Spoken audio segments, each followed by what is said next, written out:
ఉన్న బంగారాన్ని విడిపించి ఆ రోజు ఆన్లైన్ రేటుకే మేము కొంటాం. Sharma gold company. Hello views, welcome back to Suman TV. ఈ రోజు మనతో ఉన్నారు మన ఫేవరెట్ అయిన బివిఎస్ఆర్ రెడ్డి గారు. సార్తో మాట్లాడదాం. Hi sir. సార్, చాలా మంది ఇంటిని మీరు ఇందాక ఎపిసోడ్ లో చెప్పినట్లు సబ్ కాన్షియస్ మైండ్ గా భావిస్తుంటారు. ఒక రకంగా అది మనలో పార్ట్ అనే చెప్పవచ్చు. అయితే చాలా మంది ఇప్పుడున్న పరిస్థితుల పట్ల రెంట్ హౌస్ లో ఉంటూ ఉంటారు. అద్దెంట్లో ఉన్న వాళ్ళకి వాస్తు ఎంతవరకు అవసరం అంటారు? దాన్ని ముఖ్యంగా చాలా మందికి ఉన్న డౌట్ అన్నమాట ఇది. దీని మీద మీరు ఇచ్చే క్లారిఫికేషన్ ఏంటి? శివోం, welcome to my home lucky home, Vedic Mahavastu and money sutra. ఇక్కడ అద్దె ఇంటికి వాస్తు అవసరమా చాలా మంది అంటూ ఉంటారు. మనం ఉండేది రెంట్కి కదా, కొంతకాలమే మనం టెంపరీగా ఉంటాం కదా, దానికి వాస్తు ఎందుకు అని. At the same time owner కూడా ఇలాగే అంటుంటాడు, నేను రెంట్కి ఇచ్చా కదా, నాకెందుకు వాస్తు, రెంట్కి ఎవరో ఉంటారు కదా. ఇట్లా ఉంటే ఇప్పుడు అక్కడ ఉన్నటువంటి ఎఫెక్ట్ ఐదర్ ఓనర్ అన్నా పంచుకోవాలి లేదా రెంటర్ అన్నా పంచుకోవాలి. అవును, ఫ్యాక్ట్. ఎనర్జీ ఎక్కడికి వెళ్ళదు కాబట్టి E=MC² మాదిరి అది దాని ఎఫెక్ట్ అది చూపిస్తుంది. అది ఎవరు పేరు మీద ఉందో వాళ్ళకి ఎంత చూపిస్తుంది, ఎవరు ఉంటున్నారో వాళ్ళకి ఎంత చూపిస్తుంది అనేది మనం ఈ వీడియోలో మనం తెలుసుకుందాం. మనకు ఒక సామెత ఉంది, తిలా పాపం తలా పిడికెడు అని. అంటే ఎవరైనా అందరు కలిసి పాపం చేశారనుకోండి, అందరూ పంచుకోవాల్సిందే, ఒకరు ఎక్కువ ఒకరు తక్కువ ఏం లేదు, ప్రకృతి దాన్ని సమానంగా పంచుతుంది. కాబట్టి ఈ రకంగా మనిషి కొంత ప్రకృతిని నాశనం చేస్తున్నాడు, ఇబ్బంది పెడుతున్నాడు. తనతో పాటు 80 లక్షల జీవరాశులు ఉన్నాయి భూమి మీద, వాటిని కూడా బ్రతకనివ్వకుండా ఇబ్బంది పెడుతున్నాడు అని ఒక్కసారి ప్రకృతికి కోపం వస్తే ఏం జరుగుతుంది అనేది 3 సంవత్సరాలు స్తంభించిపోయింది ప్రపంచం. అదే కరోనా. ఏం నేర్పించింది మీకు? ఎవరి ఇంట్లో వాళ్ళు కూర్చుంటే పులులు, ఏనుగులు రోడ్ల మీదకి వచ్చి స్వేచ్ఛగా తిరిగాయి. అసలు గూగుల్లో వాళ్ళు గమనించారంటండి, పచ్చదనం పెరిగిందంట. అవునవును. అంటే మనిషి ఎంత డిస్ట్రాక్ట్ చేస్తున్నాడో, కార్బన్ డైఆక్సైడ్ అనేది తగ్గి ఆక్సిజన్ పెరిగి అసలు ఇంత వండర్ఫుల్గా ఉంది. సో ఈ పాయింట్ ఆఫ్ వ్యూలో ఇంకొకటి కూడా మనం చెప్పుకుందాము. ఒక సర్వే అనేది చేశారు, ప్లస్ ఒక పాయింట్ ఆఫ్ వ్యూ అంటే ఫిలాసఫర్స్ అందరు ఏంటి, భూమి మీద మనిషి ఉండకపోతే ఏం జరుగుతుంది, లేకపోతే భూమి మీద ప్రకృతి లేకుండా మనిషి ఒకడు ఉంటే ఏం జరుగుతుంది, ఎవరు ఎక్కువ కాలం సర్వైవ్ కాగలుగుతారు అని ఒక ఫిలాంథ్రోపిక్ సర్వే జరగడం జరిగింది. అంటే దీన్ని ఊహిస్తారన్నట్టు ఫ్యాక్ట్స్ మీద. సో అలా చూశాక ప్రకృతి లేకుండా మనిషి ఉంటే ఎన్ని రోజులు బ్రతకగలుగుతాడని చూసుకుంటే, తన దగ్గర ఉన్న వనరులు ఇవన్నీ చూసుకుంటే మ్యాక్సిమం 20-21 డేస్ కంటే బతకలేడు. అంతే ఉన్నవెంత. ఎందుకనంటే ప్రకృతిలో మనం తీసుకోవాల్సింది ఆక్సిజన్ బయట లేకపోతే బతకలేడు. నువ్వు ఎంత కాలం నువ్వు సిలిండర్ ఆక్సిజన్ తీసుకున్నా కొంతకాలం వరకే. తర్వాత రెండవది, ఫుడ్ లేనిది బ్రతకలేడు, ఆ ఫుడ్ ప్రకృతి ఇస్తుంది. నీరు ప్రకృతి ఇస్తుంది, నీరు లేనిది ప్రకృతి. నీరు జీవనాధారం మనకి.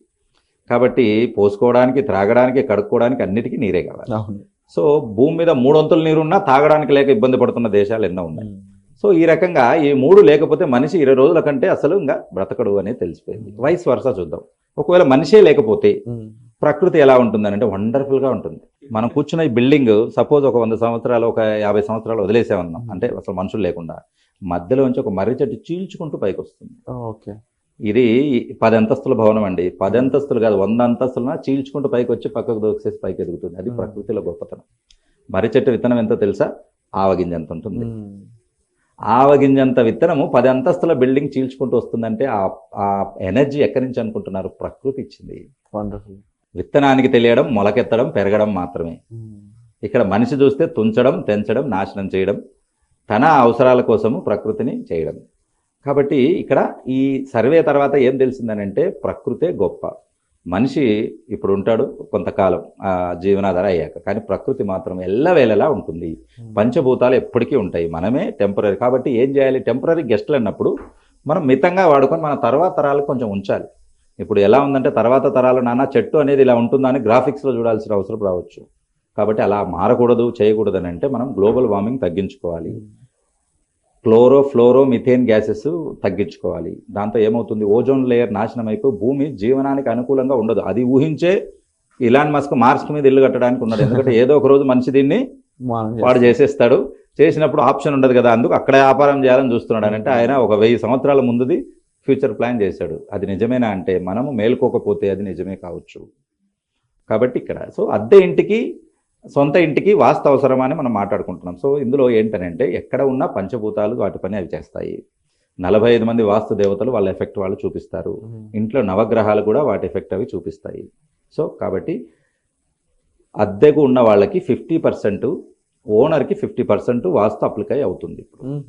సో అంటే సగభాగం ఇప్పుడు పంచుకున్నట్టు. డెఫినెట్గా ఇప్పుడు నా దగ్గర మొన్న రేపల్లి వెళ్ళాను, అతను యుఎస్లో ఉన్నాడు, ఫ్యామిలీ అంతా యుఎస్లో సెటిల్ అయింది, ఇక్కడ ఓన్లీ ఫాదర్ వాళ్ళని పెట్టారు, వేరే ఇంట్లో ఒక 5-6 ఉన్నాయి, ఒక పెద్ద ఫంక్షన్ హాల్ ఉంది, అన్ని రెంట్కి ఇచ్చారు. కానీ ఈ వాస్తు అక్కడ ఎఫెక్ట్ చూపిస్తుంది.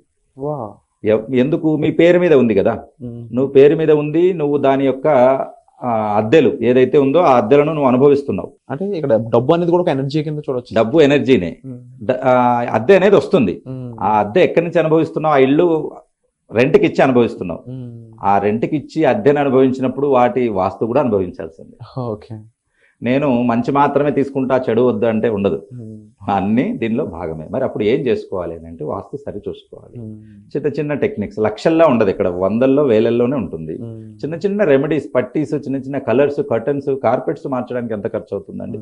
వాటిని మార్చుకోవడం ద్వారా వాస్తు సరి చూసుకోవచ్చు. ఇందులో కలర్స్ అనేవి కూడా ఇంపాక్ట్ చూపిస్తాయంట. చాలా ఇంపాక్ట్. కలర్స్ లేని మనిషి జీవితమే లేదండి, మనిషి జీవితమే లేదు. ఒకసారి ఊహించండి, అందరూ వైట్ డ్రెస్ వేసుకుని అన్ని పంటలన్నీ తెల్లగా ఉన్నాయనుకోండి, మనిషి ఒక రోజు కూడా బతకలేడు, ఆ విరక్తి పొంది చచ్చిపోతాడు.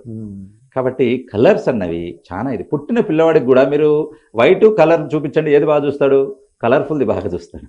మన ప్రకృతి అన్నట్టు కలర్స్ అనేవి మనము మన శరీరంలో, మన సబ్ కాన్షియస్ మైండ్కు, మన పంచభూతాలకు కనెక్ట్ అయి ఉంటాయి కలర్స్. అయితే సార్, వీటికి సంబంధించి ముఖ్యంగా ఎవరి వాస్తు వాళ్ళు చూసుకునే విధంగా కూడా ఒక ప్రోగ్రామ్ డిజైన్ చేశారని తెలిసింది. అవునండి, 21st April ఈ ప్రోగ్రామ్ జరగబోతుందని తెలిసింది. దీని గురించి చెప్తారు? ఈ 21st Aprilకు మనం కండక్ట్ చేసే క్లాసులు ఏంటంటే, మీరు భూగోళంలో ఎక్కడున్నా, ఆఫ్రికా ఉండొచ్చు, అమెరికా ఉండొచ్చు, కెనడా ఉండొచ్చు, యుఎస్ ఉండొచ్చు, ఆన్లైన్ ద్వారా మీరు ఈ క్లాసెస్ అటెండ్ చేయొచ్చు. దగ్గరలో ఉన్నవారు ఆఫ్లైన్ ద్వారా అటెండ్ చేసుకోవచ్చు.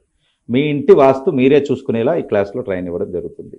అలాగే డబ్బును అంటే మన దగ్గర ఉన్న ధనాన్ని కావచ్చు, సంపదను కావచ్చు, ద్విగుణీకృతం చేయాలి అని అంటే దాన్ని డబుల్ ట్రిపుల్ చేసుకోవాలి, పెంచుకోవాలి. దాన్ని ఇక్కడ కంపౌండ్ ఇంట్రెస్ట్ కిందగా మార్చుకోవాలి అని అంటే ఎక్కడ ఏ వస్తువులు పెట్టుకోవాలి, ఆస్తి పత్రాలు ఎక్కడ పెట్టుకోవాలి, డబ్బు నగలు ఎక్కడ పెట్టుకోవాలి అనేది మనము చెప్పడం జరుగుతుంది. కాబట్టి జోన్లో ప్లేస్ మార్చడం ద్వారా దాని ఎఫెక్ట్ కూడా మారిపోతుంది. కాబట్టి ఇవన్నీ కూడా ఈ క్లాస్లో మనం చెప్పడం జరుగుతుంది. అలాగే law of attraction, money attraction, ఇది కూడా మనం అక్కడ చెప్పడం జరుగుతుంది. కాబట్టి ఈ క్లాసెస్లో ఇవన్నీ మనం చెప్పుకోవడం జరుగుతుంది. వీటితో పాటు మనం చెప్పుకున్నట్లు అద్దె ఇంటికి వాస్తు అనే దాంట్లో ఎవరికి ఎంత ఎఫెక్ట్ అనేది చూపిస్తుంది అని అంటే మనం 50-50% అని చెప్పుకున్నాం. అయితే కొన్నిసార్లు ఈ ఓనర్కు గృహబలం, గ్రహబలం, జాతక బలం అని 3 ఉంటాయి. జాతకం అంటే పుట్టినప్పుడు బై బర్త్, దాన్ని మనం మార్చలేం. మనం ఇందాక అనుకున్నాం కదా, ఇలాగ పుట్టాం, మనం అంబానీ ఇంట్లో పుట్టి ఉంటే అని ఆలోచించడం కానీ మళ్ళీ వెనక్కి వెళ్ళలేం. కాబట్టి వాడి రాత అలా ఉంది, అక్కడ పుట్టాడు, నీ రాత ఇలా ఉంది, నువ్వు ఇక్కడ పుట్టావు, దాన్ని మనం మార్చలేం. కానీ 2 మార్చుకోవచ్చు. ఏంటి? గృహబలం మార్చుకోవచ్చు, తర్వాత గ్రహబలం మార్చుకోవచ్చు. జాతకాన్ని పుట్టిందాన్ని చేయలేం. ఇవి 2 ఎలా అని అంటే, గృహంని మనం అనుకున్నట్టు నవగ్రహాల పొజిషన్ను, తర్వాత 45 దేవస్థాస్ను, తర్వాత పంచభూతాలను బ్యాలెన్స్ చేసుకొని మనం గృహ బలాన్ని పెంచుకోవచ్చు. గ్రహ బలాలు ఎలా పెంచుకోవచ్చు? ఇప్పుడు ఏ ప్లానెట్ ఎలాగైతే రైజ్ అవుతుందో, నీకు లీడింగ్ ప్లానెట్, అలా మీరు రైజ్ అవుతారు. అది డౌన్ అయినప్పుడు మీరు డౌన్ అవుతారు. మీరు ఒక ఇండస్ట్రీలో లేదా ఒక ఇన్స్టిట్యూషన్లో పనిచేస్తున్నారండి, అది బాగా ఎదుగుతుంది అనుకోండి, మీరు బాగా ఎదుగుతారు. అది ఏదో ఒక రోజు ఇబ్బంది పడింది అనుకోండి, ఆ ఇబ్బంది మీకు వస్తుందా లేదా? డెఫినెట్గా వస్తుంది. సో అలాగా మీరు పుట్టినప్పుడు మీకు ఒక లీడింగ్ ప్లానెట్స్ ఏముంటాయో అవి లైఫ్ లాంగ్ ట్రావెల్ అవుతాయి. కాబట్టి ఈ 2, కాబట్టి గృహబలాన్ని మనం వాస్తు ద్వారా మార్చుకోవచ్చు, పూజల ద్వారా మార్చుకోవచ్చు. గ్రహబలాన్ని మనకు గ్రహాలకు అనుకూలంగా చేసుకోవచ్చు. మళ్ళీ మీరు అనుకూలంగా అనగానే ఇక్కడ పూజలు ఇవి అనుకుండొచ్చు. వాటికి కూడా మనం కలర్స్, వాటికి కూడా మనం సర్వీసెస్ అంటే ఏ గ్రహానికి ఏది మంచిది. ఇప్పుడు శని గ్రహం అనుకుందాం అనుకోండి, శాటర్న్. శాటర్న్ అని పేరు వినడానికే భయపడతారు చాలా మంది. కానీ శాటర్న్ అంత మంచి ప్లానెట్ ఇంకొకటి లేదు అన్నట్టు.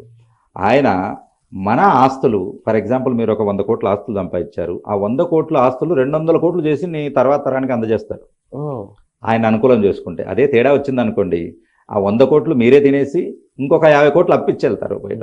అప్పుడు వాడు తిట్టుకుంటూ ఉంటాడు, ఫోటోను చూసినప్పుడల్లా తిడతాడు, వీడు మాకు అప్పును ఎత్తున పెట్టిపోయాడు, మేము తీర్చాల్సి వస్తుంది అని చెప్పేసి. కాబట్టి ప్లస్ మైనస్ 2 చేస్తారు. అలా చేసుకోవడానికి మనకు ఎలా పాజిటివ్ చేసుకోవాలనేది ఒక ప్లానెట్ను మనం చూసుకుంటే, వాటికి కాళ్ళల్లో చెప్పులు లేని వారికి చెప్పులు ఇవ్వడం, ఎండకు వెళ్ళే వాళ్ళకు గొడుగులు ఇవ్వడం, తర్వాత చలికి దుప్పట్లు ఇవ్వడం, ఈ 3 చేస్తే చాలు శాటర్న్ పాజిటివ్ చేసుకోవచ్చు.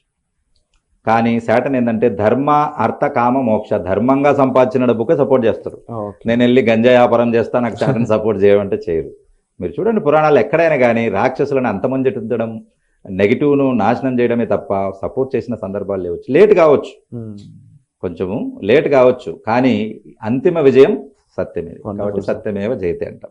కాబట్టి ఆ రకంగా మీరు ఎవరున్నా మీరు ఎక్కడున్నా కూడా మీరు ఇల్లు తీసుకున్నారో అది రెంట్కి ఇచ్చినా మీరు చాలా మంది ఏంటంటే ఒక అసెట్ రూపంలో తీసుకుంటున్నారు. అవును. నేను ఊరికే పెట్టుకుంటాను, రేట్ వచ్చాక సేల్ చేస్తాను. కానీ ఈ మధ్యలో అయితే నువ్వు దాన్ని నీ పేరు మీద లోన్ ఉంటుంది, నీ పేరు మీద ఇంట్రెస్ట్ వస్తుంది, తర్వాత నీ పేరు మీద రెంట్స్ వస్తాయి, అనుభవిస్తున్నారు కదా. అనుభవించినప్పుడు వాస్తును కూడా అనుభవించాలి, ప్లస్ మైనస్ రెండు రెండు అనుభవించాలి. కాబట్టి ఇక్కడెక్కడ తప్పించుకోవడానికి లేదు, బ్యాలెన్స్ చేస్తుంది అన్నట్టు. కాబట్టి మీరు దాన్ని ప్రాపర్గా చూయించుకొని చిన్న చిన్న మార్పులు చేసుకుంటే సరిపోతుంది. అలాగే అద్దెకు పోయేవాళ్ళు చాలా మంది అనుకుంటూ ఉంటారు, మేము రెంట్కే కదా టెంపరీ ఎందుకు కావాలని. అంటే ఇబ్బంది ఏం లేదు. ఇక్కడ మన వేదిక మహావాస్తు అద్దె ఇంటికి ఉండేవాళ్ళు, వాళ్ళు అద్దెకు ఉంటున్నారని అంటే వాళ్ళ పరిస్థితి అర్థం చేసుకోవచ్చు. దానికి రెగ్యులర్గా వాస్తు చూసుకునే వాళ్ళకంటే అద్దె ఇంటి వాస్తు కోసం మనం తక్కువ ఖర్చుతోనే వాళ్ళకు మన ఇంప్రెషన్ చెప్పడం, వాళ్ళకు మంచి ఇల్లు అంటే ఒక 4 ఇళ్ళు సెలెక్ట్ చేసుకున్నారనుకోండి, అందులో ఏది బెస్టో మనం చెప్పడం అనేది జరుగుతుంది. Nice one sir. అండ్ తప్పకుండా ఈ వేదిక్ మహావాస్తు అనే ప్రోగ్రామ్ ద్వారా ఇంత నాలెడ్జ్ని మీరు జనాలకి అయితే ఇస్తూ ఉన్నారు. అండ్ తప్పకుండా ఈ ఆపర్చునిటీ మీరు మిస్ చేసుకోకూడదు. కాబట్టి డిస్ప్లే అవుతున్న నెంబర్స్ కాల్ చేసి దీనికి సంబంధించిన మరిన్ని డీటెయిల్స్, ఎన్రోల్మెంట్ ఎలా చేసుకోవాలి, పార్టిసిపేట్ ఎలా చేయాలనే విషయాలన్నీ తెలుసుకోవచ్చు. Thank you so much. Sure.